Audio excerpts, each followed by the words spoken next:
So today we're going to be talking about writing Gothic as a subgenre. So Gothic tends to be more obviously Gothic fantasy because of the fact that most Gothic includes supernatural. Technically, you don't have to include the supernatural. You can also just have them go lunatic crazy. For example, Wuthering Heights is considered a Gothic novel, and no one has any spookums or scarums or ghosties in that. However, they absolutely do lose their minds. So they think that there's supernatural stuff going on. There's not, but they think there is. So with Gothic, you can absolutely have it be regular fiction and not necessarily supernatural, but it does lean into the supernatural more easily because of the various factors that it has. Now, the ultimate key to it, funnily enough, is romance. Let me explain. As everyone stares at me with squinty eyes, I was waiting for that. Excellent. The awkwardness of, you're crazy. Okay. Funnily enough, not crazy.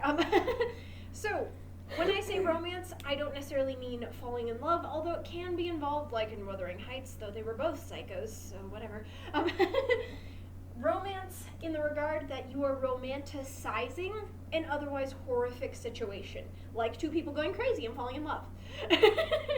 You're going, oh, so cute!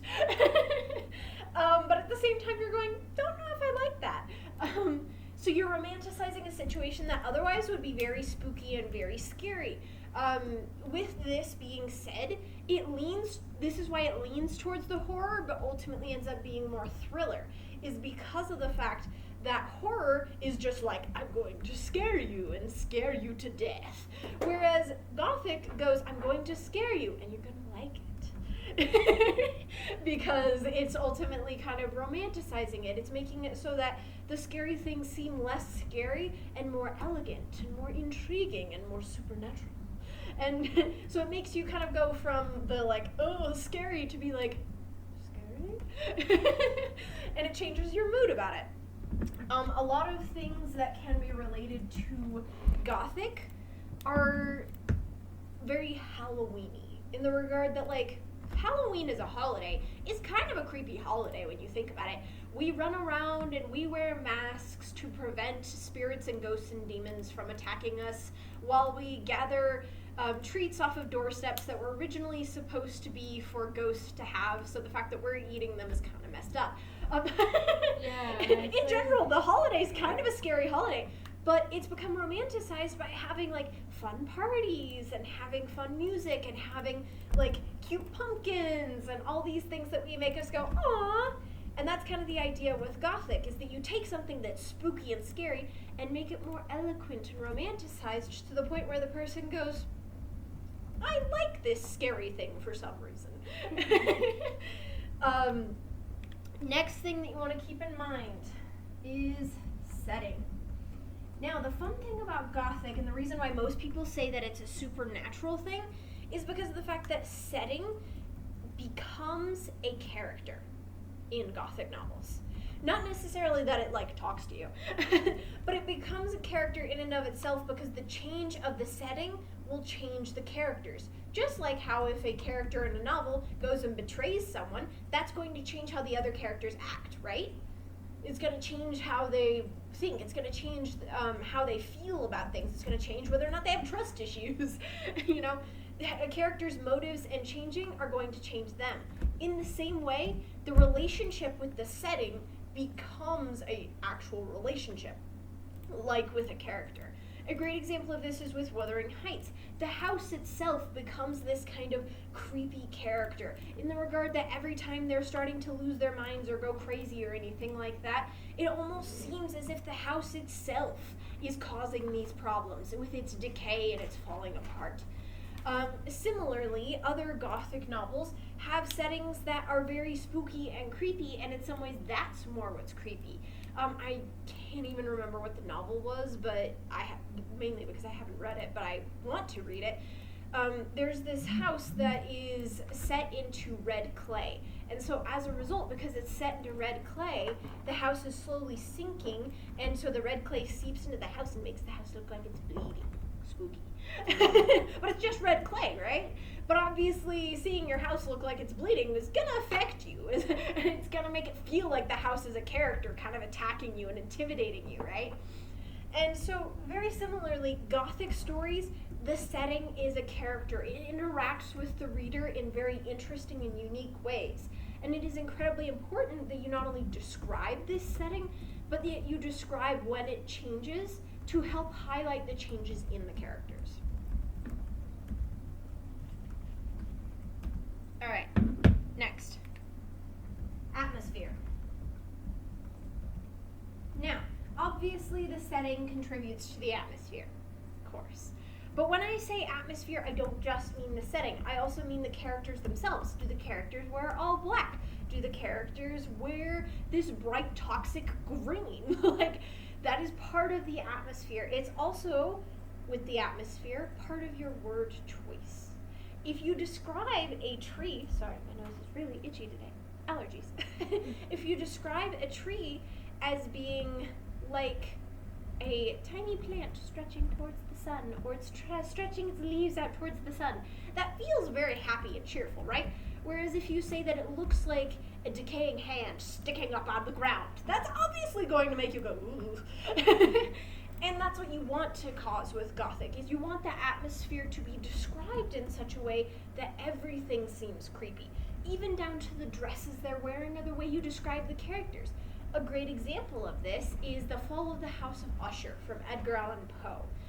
He describes several of the characters as having spider web-like hair and things like that. That makes you go, don't like that, creepy. But it helps add to the atmosphere of spooky, scary creepiness. I would definitely say Fall of the House of Usher is a good one to read if you want to know more about Gothic, because of the fact that it is a Gothic short story in a way that's much more tolerable. The reason I say tolerable is because some Gothic stories do get a little bit too creepy or a little bit too psycho, like with Wuthering Heights. I'm not going to reread that book. I only read it for an English class. It was very much like, okay, they're both psychotic, the end, I'm moving on with my life. So if you want the atmosphere, though, to be creepy in a way that is tolerable to the reader, which is very much what Gothic is aiming for, I would highly recommend looking at Edgar Allan Poe's The Fall of House of Usher. It is a great one to read to learn more about the idea of creating an atmosphere of creepy through your words. And this is important to remember in general, even if you're not writing Gothic. Just like side tangent here, if you are writing a very fluffy, cozy book, you're going to want to use fluffy, cozy descriptor words. If you're writing a very scary book, you're going to want to use scary descriptors. If you're writing a book about a dancer, you're going to want to use more dance and eloquent related descriptions. So in general, atmosphere is very important, but it's extra important in Gothic because it's the whole point of the story.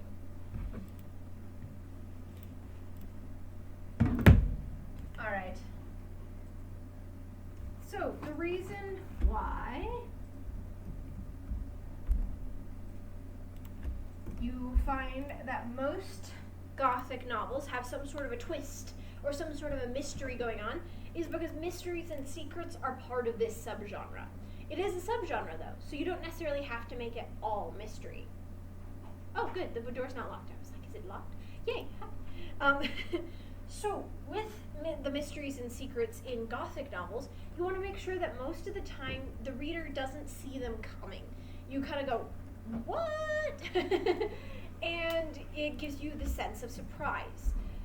Now, that being said, sometimes the secrets and stuff like that can involve more of the supernatural stuff, which is where it gets to the spooky, scary stuff. Like, are they seeing things? Are they losing their mind? Are they seeing ghosts? Or, in the case of Fall of the House of Usher, hearing their dead sister alive and roaming the hallways.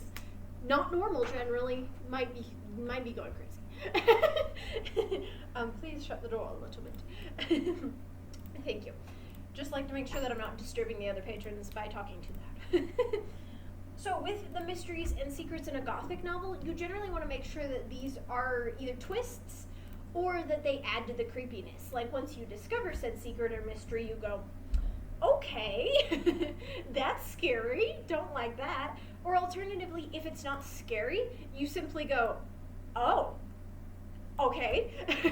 And it changes the way you view the story. I'm not going to tell you what the twist is in Wuthering Heights in case any of you want to read it, but I personally wouldn't. It's a well-written Gothic novel, but I also was like, whoa. It was dark. The twist in that one makes you look at the story from a totally different perspective. You start reading it from one point of view, and then by the end you're like, oh, okay. And it changes your point of view on the story.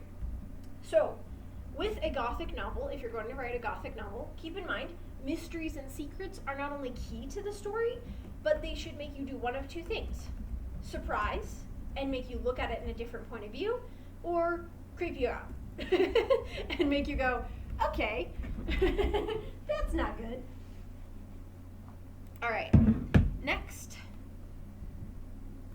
Gothic, as I said before, is not a genre, it is a subgenre. Which is funny, because you always say Gothic fantasy, not fantasy Gothic, but whatever. It is a subgenre. So use it to highlight whatever plot you have. If it's a mystery, use it to highlight the mystery and make it all that more intense and suspenseful. If it's a fantasy, use it to highlight the supernatural elements of your novel and make the supernatural elements even more ethereal and creepy. If you're using it in a romance novel, use it to highlight how good the romance is because the horror is horrific. And so you're going, hey, this romance is the fluffiest, best part of the book because you don't want them to go out into that creepy forest and be chased by demon wolves again. So use it to highlight the best parts of your story. Use it as a emphasis rather than a drawback. Instead of saying, oh, and my story is Gothic, say, my story's Gothic, and that's what makes the other part of the genre stand out better. So, alright, now we're going to talk about tropes. For those of you who do not know what tropes are, I'm going to explain tropes real quick. These are things that people often get made fun of or like concerned that they're in their novel, but it's not a bad thing to have tropes. People actually like tropes so long as they are done well. That's the clarifier. For example, have you ever seen a romance novel where in the beginning they both hate each other because they are on different sides of an argument or something like that, kind of like in Pride and Prejudice? That is a trope. Going from the I hate your guts to loving each other is literally called enemies to lovers trope. And if done well, like in Pride and Prejudice, it can be incredibly rewarding. There you go, that's the word I'm looking for. I'm tired. It can be incredibly rewarding. Now the issue is when you do it badly. For example, the enemies to lovers trope. They killed your whole family. I still love you. No, that's bad. That's when the trope goes horribly wrong and you go, okay, either you're psychotic or this trope is done wrong and I'm not sure which I want that to be. In which case I guess you're doing the trope right if they are psychotic. But if they're not psychotic, then you're doing the trope wrong. And it's a problem. But tropes can be used to your advantage actually. For example, in a lot of Gothic stories, they have a supernatural element. They have people going crazy. They have people think they're seeing things that they're not actually seeing. They hear mysterious screams in the night. They have a stormy night. The classic stormy night thing. You also have the classics of damsel in distress. More commonly than not, Gothic novels have this poor damsel being like, I'm going crazy inside this house, and then this man comes in and swoops them away and makes their life a life. You don't have to do that trope, for the record. When I say use these tropes to your advantage, that means you can also use these tropes to spin it on its head. A lot of people nowadays have started writing Gothic novels where the man is the one who's trapped and the woman comes in and saves the day because they're taking that trope and flipping it on its head. Or you can alternatively have no one be trapped and be like, hey, instead they both feel like they're trapped and they have to get out together. There are lots of different ways you can take these scary, spooky tropes and instead make them highlight your story, like I was saying earlier, or alternatively turn them on their head and change the story entirely, change the narrative.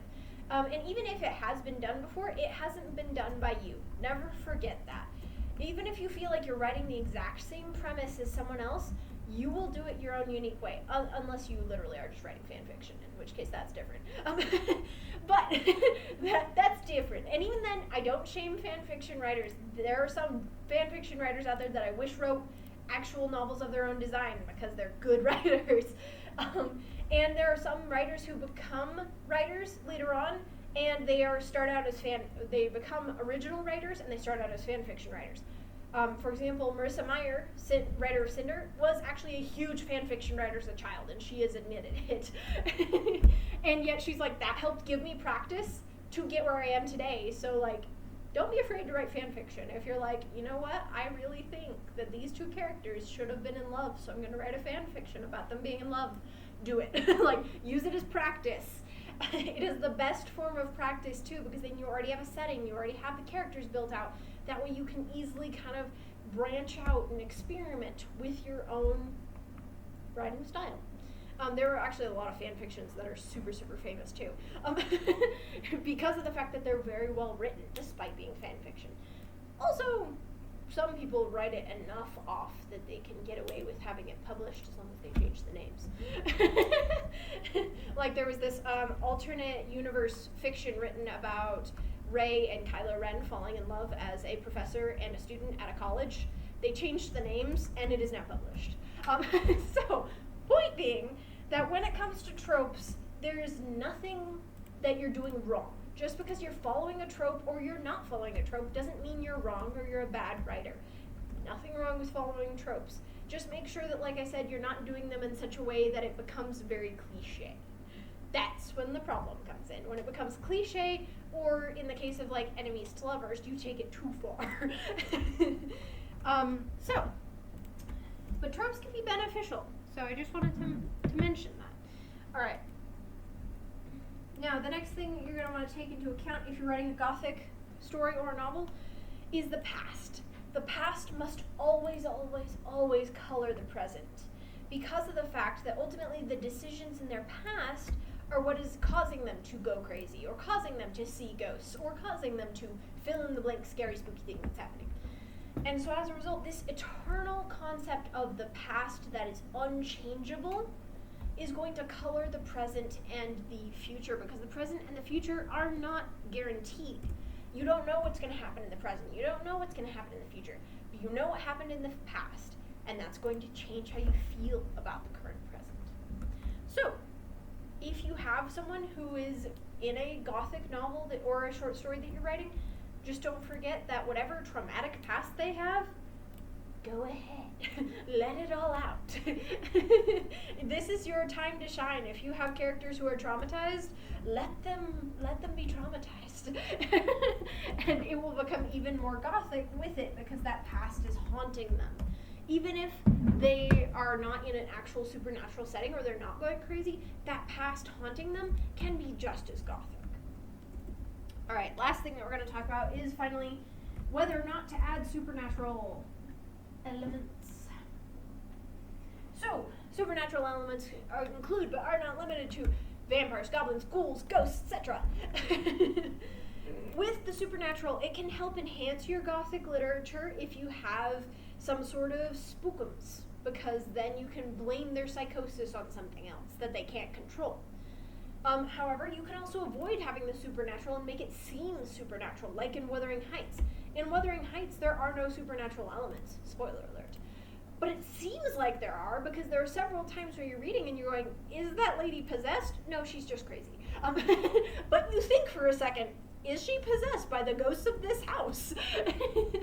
And so that questioning also makes it extra scary and spooky. Even if you're not adding the supernatural directly, referencing the supernatural can also be very scary, even if that's not what's going on. So, either adding the supernatural or choosing to withdraw the supernatural can definitely change the tone of your Gothic literature. That being said, keep in mind that most Gothic has supernatural elements, even if they're just a reference to it. So with those supernatural elements, make sure that you are doing it in your own fun, unique way, whatever that is. Make sure that you're not doing it too cliche to the point where it's like, okay, we've seen this before. And even if you are, sometimes people like cliche. So if you just want to be like, I'm cliche and I own it, go for it. Some people love that. There's nothing wrong with that. So, do you guys have any questions about writing Gothic stories at all? If not, that's fine. But if you do, I'm more than happy to answer them. Yes? Not exactly about writing them, but I heard someone say Harry Potter is a Gothic novelist. Do you consider it a Gothic novel? Yes, actually. The person who first taught me more about Gothic literature was actually at Teen Author Bootcamp, my last year at Teen Author Bootcamp. I love that place. Anyway, stares off into the distance. But yes, with my last year at Teen Author Bootcamp, she was talking about the fact that Harry Potter is technically a Gothic novel. Remember, Gothic is a subgenre. So technically, yes, it is one of its many subgenres. The reason why is because of the fact that Hogwarts Castle itself, just like with the moving staircases, the moving paintings, the infinite amount of monsters hiding within its depths, when the castle changes, so does the plot. That is a classic Gothic setting indicator. Is it fully Gothic? No. Does it have Gothic elements enough to be considered a subgenre? Definitely. Okay. I would agree with that. Good to talk about. I had forgotten. You said that, and I was like, oh, that's right. I remember her talking about that. She was great. I don't remember her name, though. I wish I remembered her name, because her class was fantastic. But yes, it was. She did a fantastic job. But anyway, yes, question. You were saying that we should do the past. Yes. Like in the word count, how Yes. would you balance the... If you're doing a Gothic scary story for this contest, is that what you're saying? Yeah. Okay, just wanted to make sure we were on the same page. Sometimes I hear people ask questions and then I realize I did not get the right question. So, I would say hint at the past. Don't just info dump the past. Be like, the thorns brushing against her skin reminded her of the scratches and scars from the monsters of before.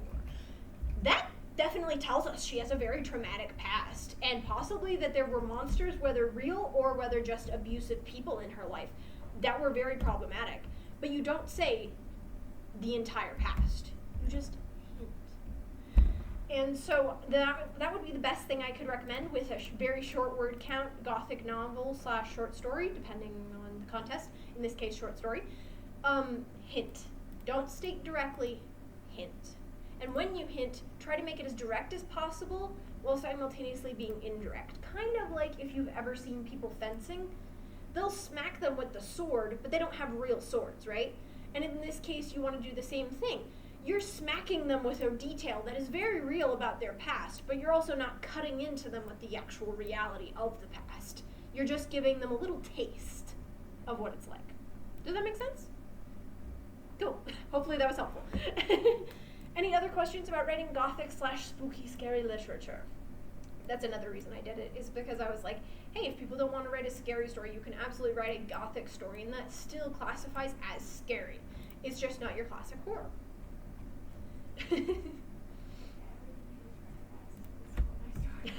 Perfect. That's perfect, because that is, we say scary story for a reason. We don't say horror story, we say scary story, because Gothic and horror, similar. Gothic, thriller, horror, those are all scary stories. The difference is just what you do with them. But yeah, so that's cool. I didn't know that. Cool. I love when I accidentally am like, here you go, free tips. I just was like, I want to do something spooky scary because we're coming up with October and stuff, and the scary stories are entering soon. So I'm glad it was helpful. Like I said, you're more than welcome to ask me any questions you want regarding the Scary Story Contest and feedback. Just know I'm not allowed to read your story since I will be the ones grading them. All right. Any other questions that you guys have? No? Cool. Then I'm going to turn off the video and we can talk about whatever else you would like. Please keep in mind, again, that we have the first chapter contest due at the end of November. And the Cozy Mystery Contest due at the 21st of December. The reason it's so early is because I want to make sure we get those all in before Christmas, so that way we can get the grand prize and everything all together by January.